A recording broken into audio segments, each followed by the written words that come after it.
Captain Mike Johnson stood on the observation deck of the UES Discovery, watching the massive alien ship approach Earth.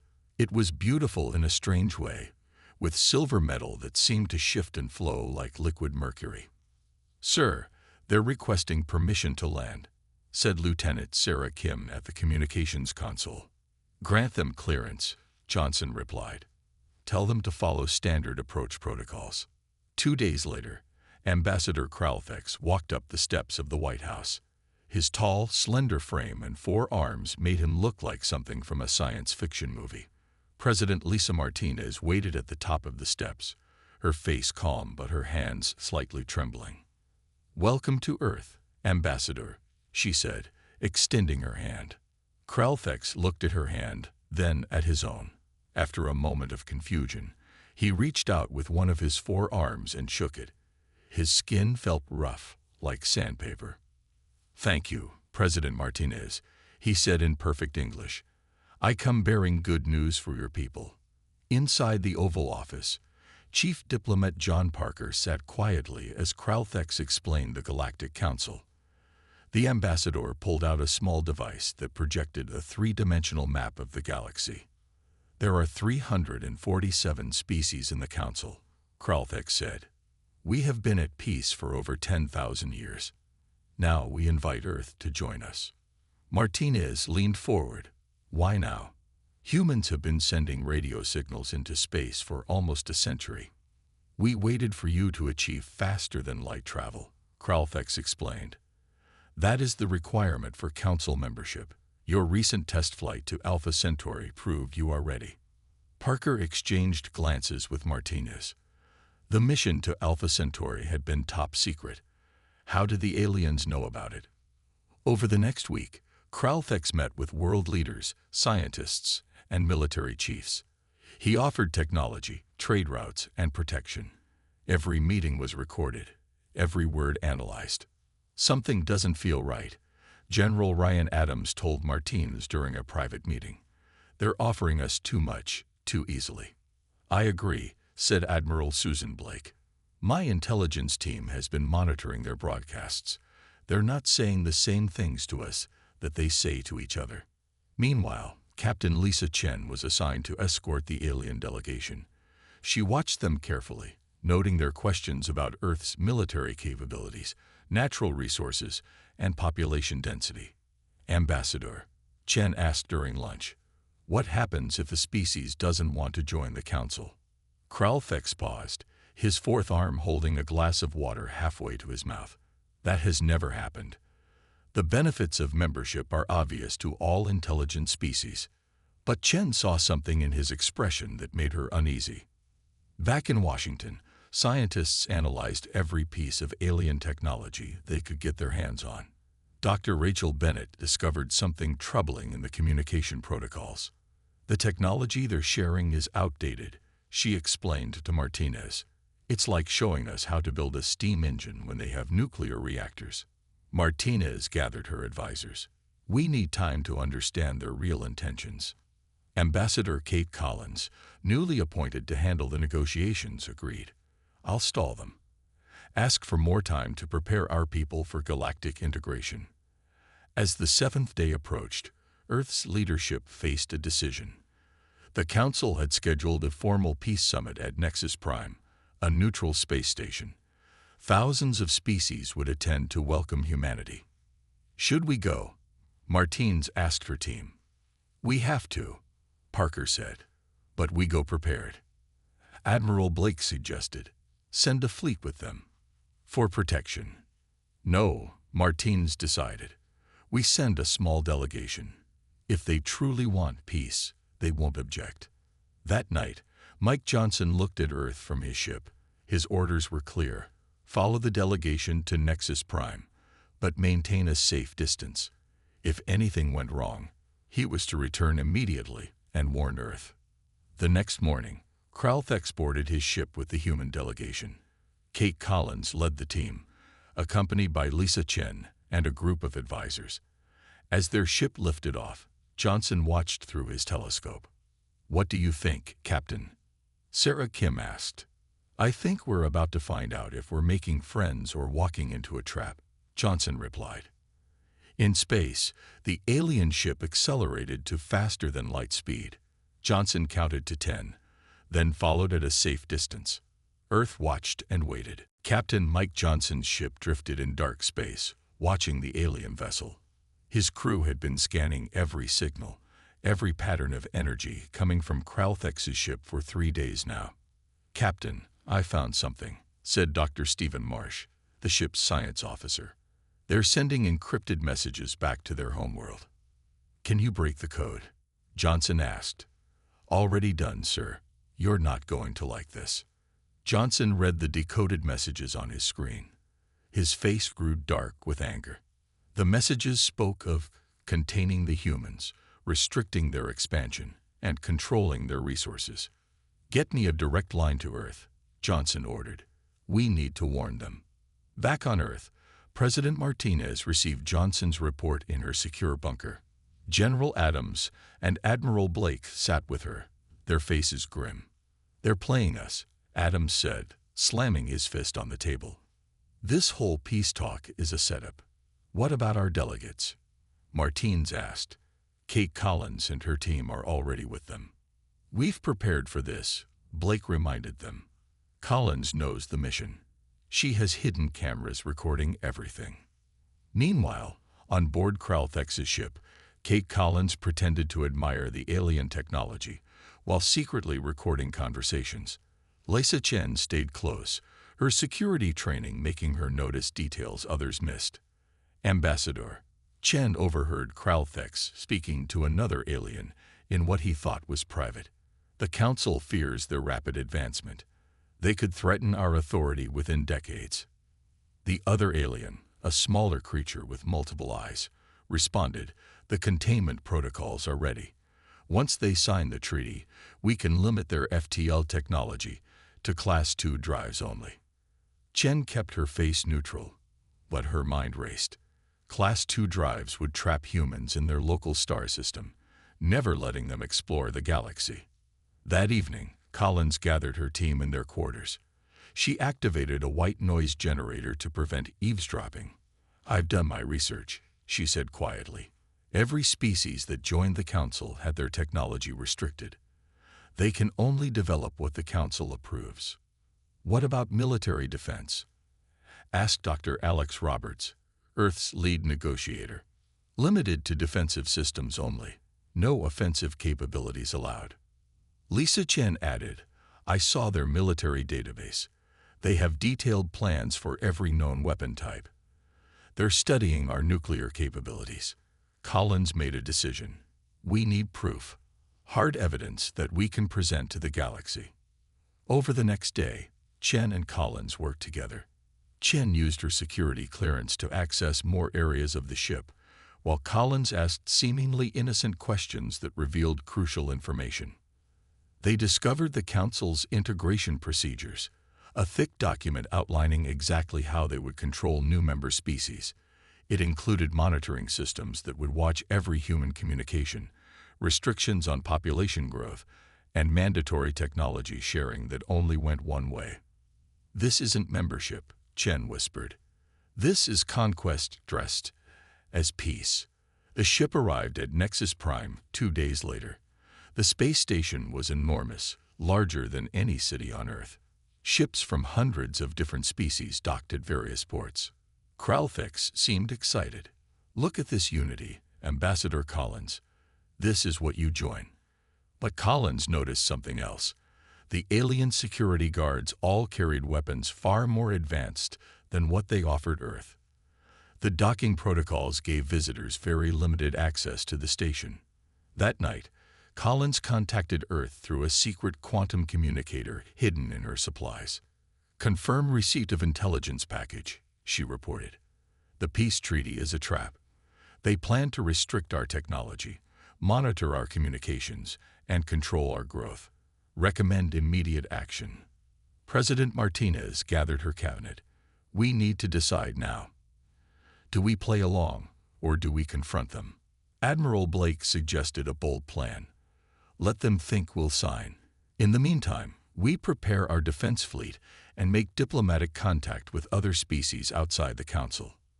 But our delegation, General Adams worried. They're in enemy territory. Kate Collins knew the risks. Martine said firmly, "She's given us what we need." The next day, Collins prepared for the formal peace summit. She had 2 copies of the Council's treaty, the public version showing all their generous offers, and the secret version with the real terms. As she entered the Grand Assembly Hall, with thousands of aliens watching, Collins felt the weight of humanity's future on her shoulders. Kralthex smiled his alien smile, thinking victory was near. But Collins had one more surprise planned. The Grand Assembly Hall of Nexus Prime buzzed with excitement. Thousands of alien delegates filled the massive chamber, their various forms creating a rainbow of colors and shapes. Ambassador Kate Collins walked to the center platform, her heels clicking against the metal floor. Kralthex stood beside her, all 4 arms spread wide in what humans learned was a gesture of welcome. "Distinguished members of the Galactic Council," he announced, "today we welcome Earth into our great family." Collins smiled and nodded, but inside her heart was pounding. She placed her briefcase on the podium and looked at the sea of alien faces. Some had multiple eyes, others had tentacles instead of arms. But all watched her with anticipation. "Thank you, Ambassador Kralthex," Collins began. "Humanity is honored by this invitation." The delegates murmured approvingly. Kralthex relaxed, thinking the ceremony would proceed smoothly. However, Collins continued, her voice growing stronger. "Before we sign any treaty, we must discuss some concerns." She opened her briefcase and pulled out a thick document. The hidden camera activated automatically, broadcasting her words across the galaxy. "This is the real treaty," she announced, holding up the secret version. "Not the pretty words you showed Earth, but the actual terms." Kralthex's alien face showed shock. "Ambassador Collins, what are you doing?" Collins began reading aloud. Section 7. All new members must restrict faster-than-light travel to Council-approved speeds. Section 12. Mandatory population controls enforced through biological agents. Section 23. Complete surrender of military technology. Gasps echoed through the chamber. Many delegates shifted uncomfortably in their seats. "This isn't membership," Collins declared. "This is control. This is restriction. This is fear disguised as peace." She pressed a button on her wrist device. Holographic images appeared above the assembly, showing the Council's military buildup near Earth's solar system, their spy satellites watching Earth, and their plans to limit human expansion. "You fear us because we developed too quickly," Collins stated. "You can't understand how humans advance so fast, so you want to cage us." The Council's highest leader, a tall being with crystalline skin, rose from his throne. "You misunderstand our intentions, Ambassador Collins." "No," Collins interrupted. "I understand perfectly. You offer friendship with one hand while preparing chains with the other." Chaos erupted in the assembly hall. Delegates shouted in multiple languages. Some species looked angry, others seemed frightened.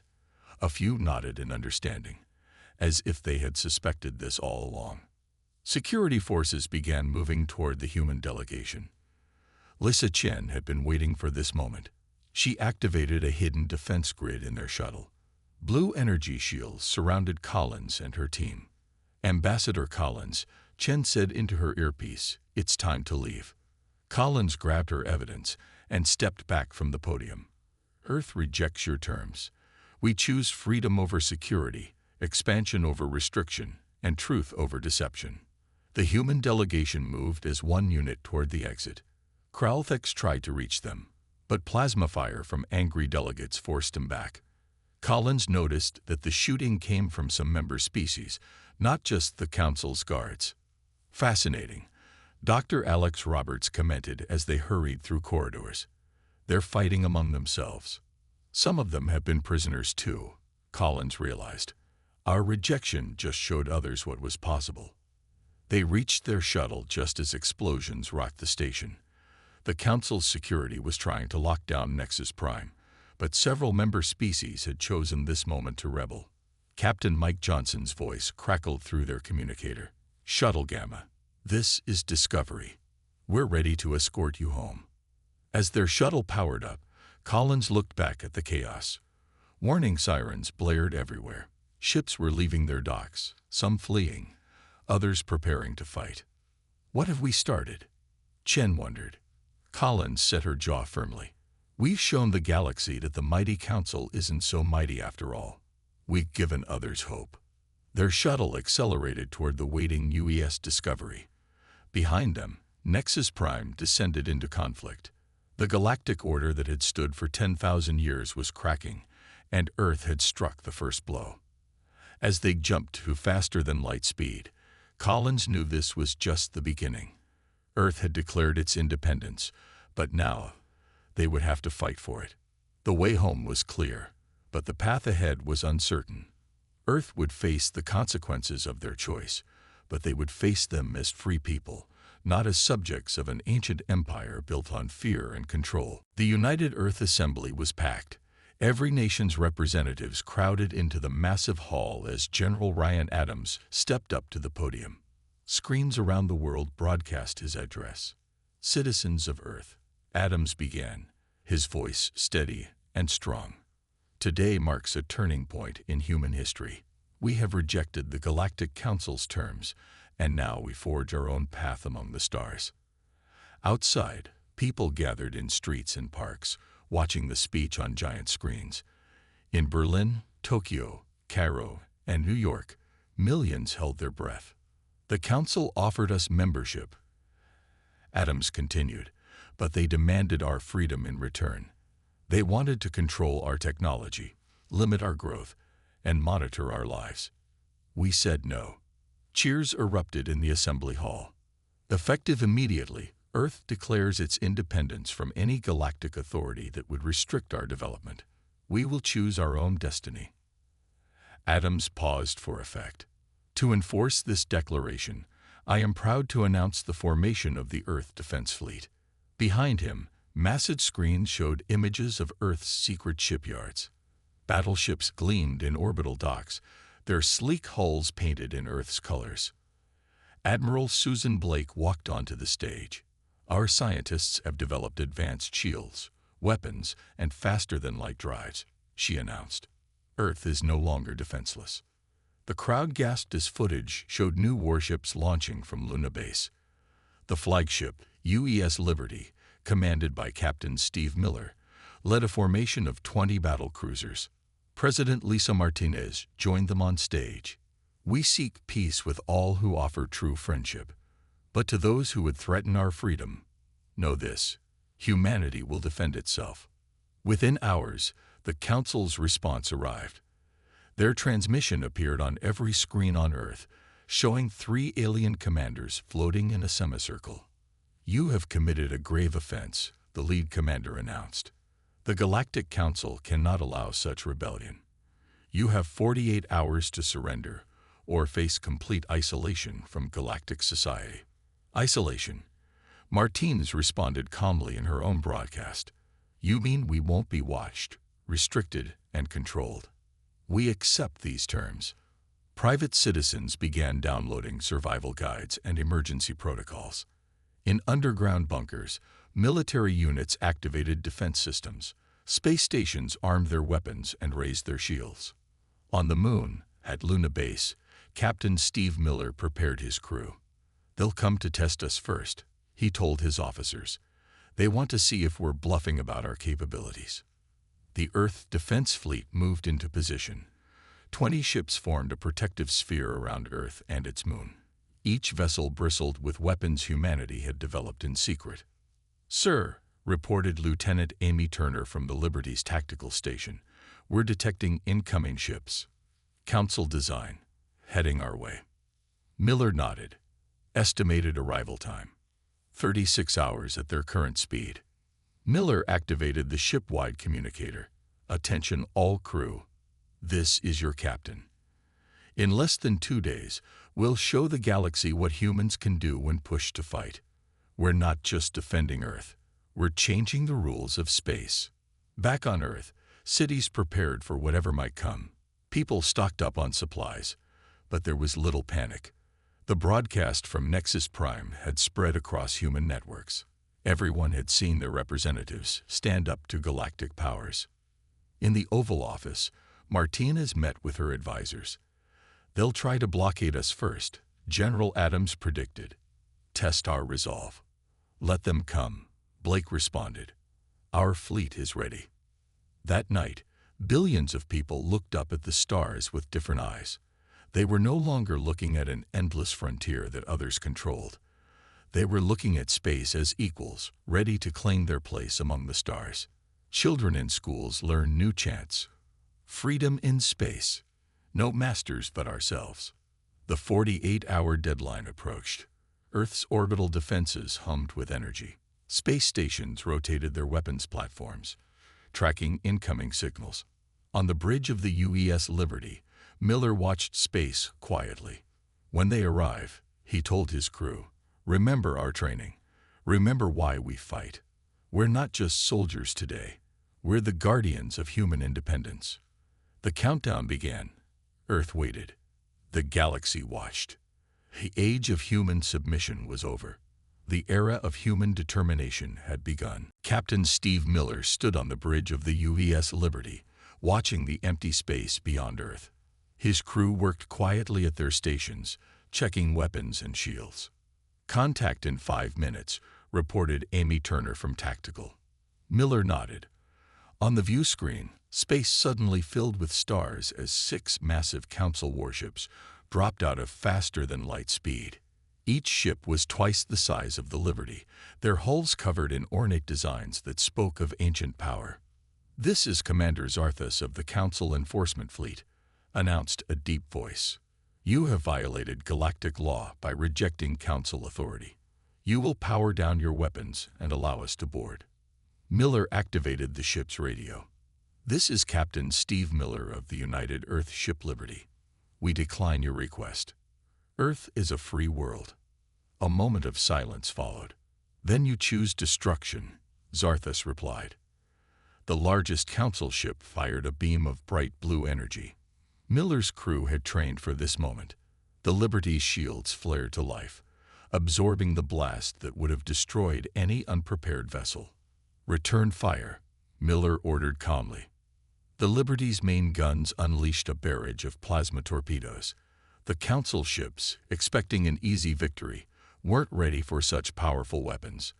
The first torpedo hit the lead ship's shield, making it shimmer and flicker. "They're surprised," Turner observed. "They didn't expect us to have this firepower." The other Earth ships joined the battle.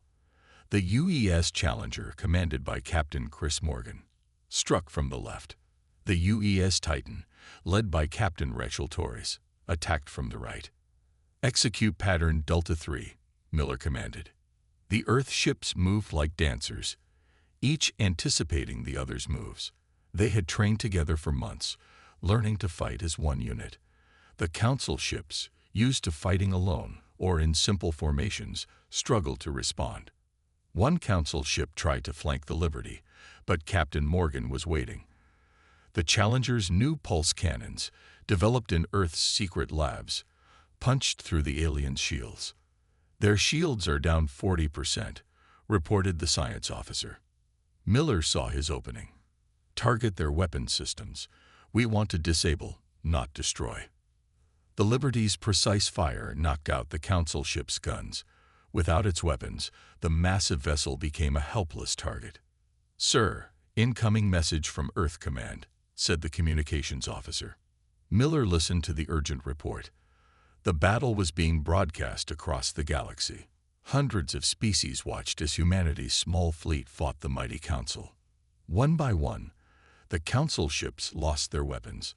Zarthus's flagship tried to ram the Liberty, but Earth's superior maneuverability let Miller dodge the attack. The massive ship spun past, off balance. "This is impossible," came Zarthus's voice, full of disbelief. "Your ships are too small. Your technology is too primitive." "Size doesn't matter when you have skill," Miller replied. And our technology isn't what you thought. The battle lasted only 20 minutes. All 6 Council ships floated silently, their weapons destroyed but hulls intact. Earth's fleet circled them like wolves around cornered prey. "What now?" asked Amy Turner. "Now," Miller said, "we teach them a lesson in respect." He opened a channel to Zarthus. "Commander, you can return to the Council. Tell them Earth stands free. Tell them we won't start wars, but we will finish them." Through the view screen, Miller could see movement as Council crews rushed to make repairs.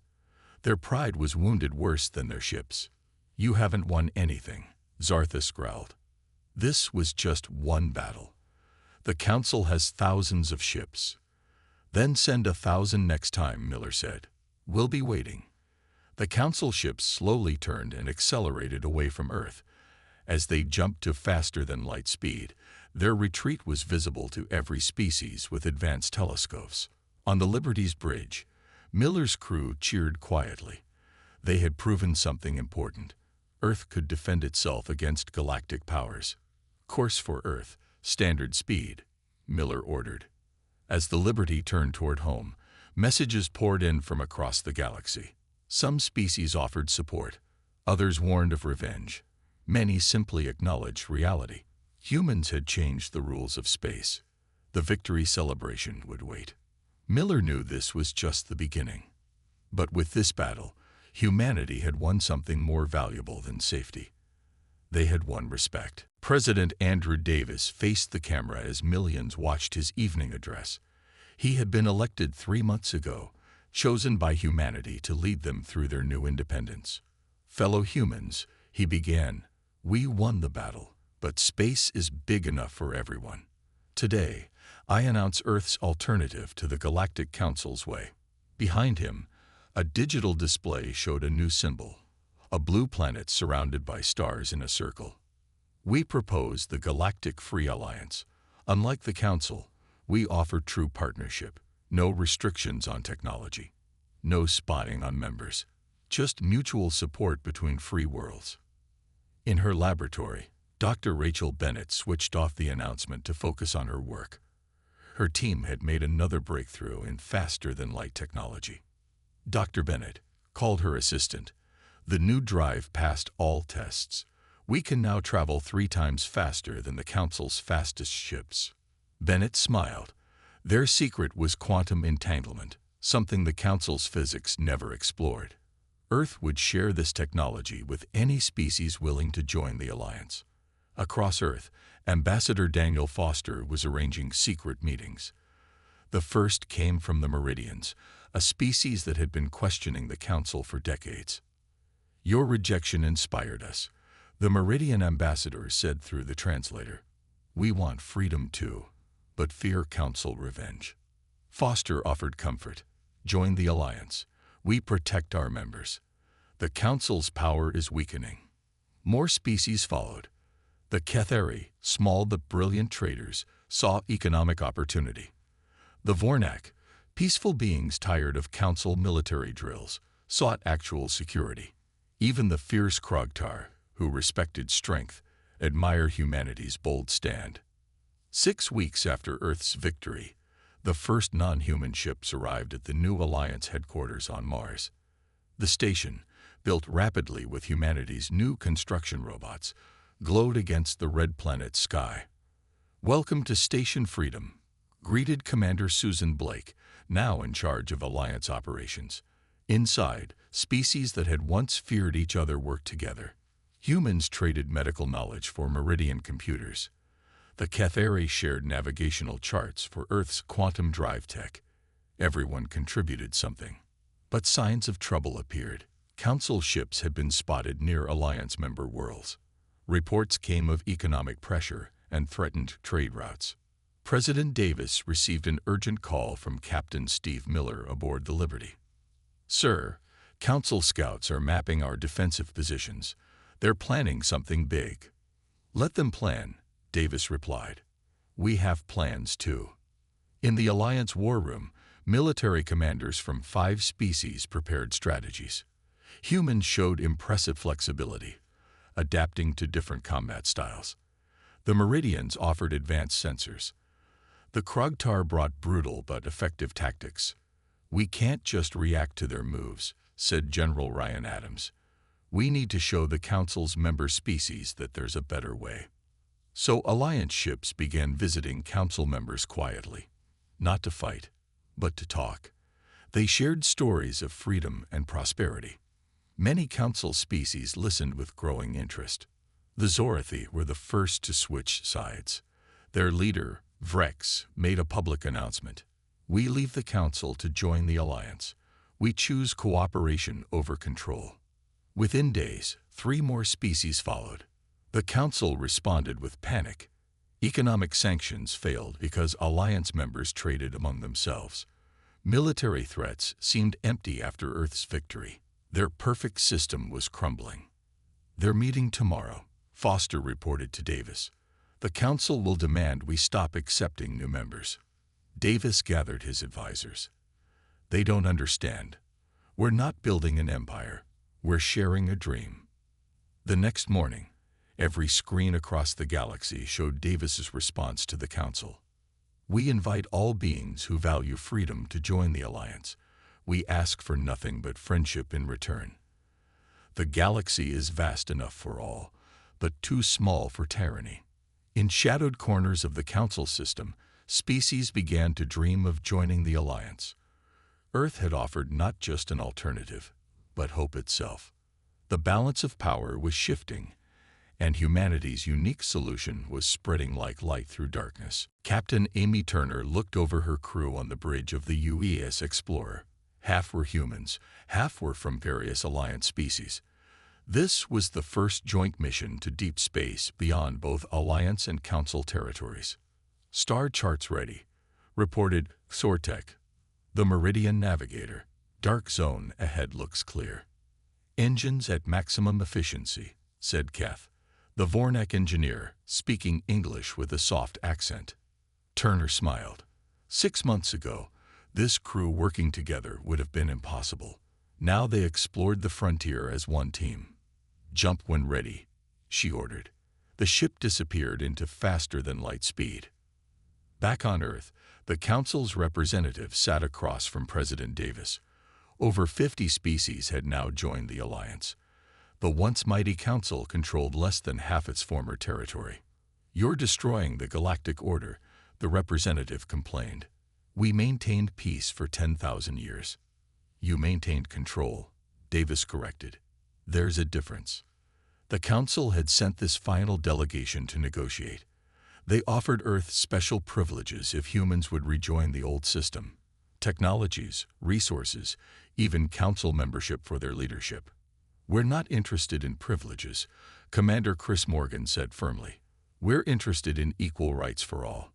Even as they talked, more Council ships crossed into Alliance space. But these weren't invasion fleets. They were refugees seeking new lives. The Telkari came with their knowledge of energy weapons. The mysterious Shroud offered their cloaking technology. Each species brought gifts to share, not tribute to pay. At the Alliance headquarters on Mars, Dr. Rachel Bennett completed her latest project. The new space gates could connect distant star systems instantly. No more slow FTL travel between friends. "First test successful," she reported to the assembled leaders. "We can now travel across the galaxy in minutes." The Council watched with growing desperation. Their thousands of member species saw a new universe of possibilities. One by one, they asked for Alliance membership. Kralthex, Earth's first alien contact, arrived at Earth's embassy on the neutral moon of Proxima. The proud ambassador looked tired and older. "I was wrong," he admitted to Ambassador Kate Collins. "We were all wrong. We feared you because we couldn't understand your rapid development. Now I see it comes from freedom to innovate." Collins offered him tea, a human custom he had learned to appreciate. "Join us, Kralthex. Help build a better future." He accepted gratefully. In the vast expanse of space, Captain Turner's joint crew discovered something remarkable. An ancient structure, older than any known civilization, floating in the darkness. Incredible technology. Thortek exclaimed as their scans revealed its mysteries. This could change everything we know about galactic history. Turner activated the ship's communicator. Explorer to Alliance Command. We've made first contact with something extraordinary. As they studied the ancient artifact, Council ships appeared nearby. But instead of attacking, they sent peaceful signals requesting to join the exploration. Permission to dock and study together, asked their commander. Turner looked at her diverse crew and smiled. Permission granted. In the Alliance, we explore together. Months passed. The Council fractured completely. Some species joined the Alliance, others chose independence, a few tried to maintain the old system. But the era of galactic control was ending. On Earth, children learned about the Great Liberation, when their grandparents stood up to ancient powers and changed the galaxy. They grew up in a universe where cooperation replaced fear. President Davis gave his final speech after serving 2 terms. We didn't set out to change the galaxy. We just wanted freedom. But by taking our stand, we showed others that change is possible. Now, as I leave office, I see not a galaxy divided by fear, but a galaxy united by choice. Years later, historians would mark this as the turning point in galactic history, when one young species dared to say no to ancient authority and yes to a new way forward. In the stars, Alliance ships continued exploring. Human and alien crews worked side by side, not as conquered and conqueror, but as equals sharing the wonder of the universe. The Council had panicked when humans rejected their peace. In the end, humanity's rejection brought real peace to the galaxy. A new dawn had risen among the stars.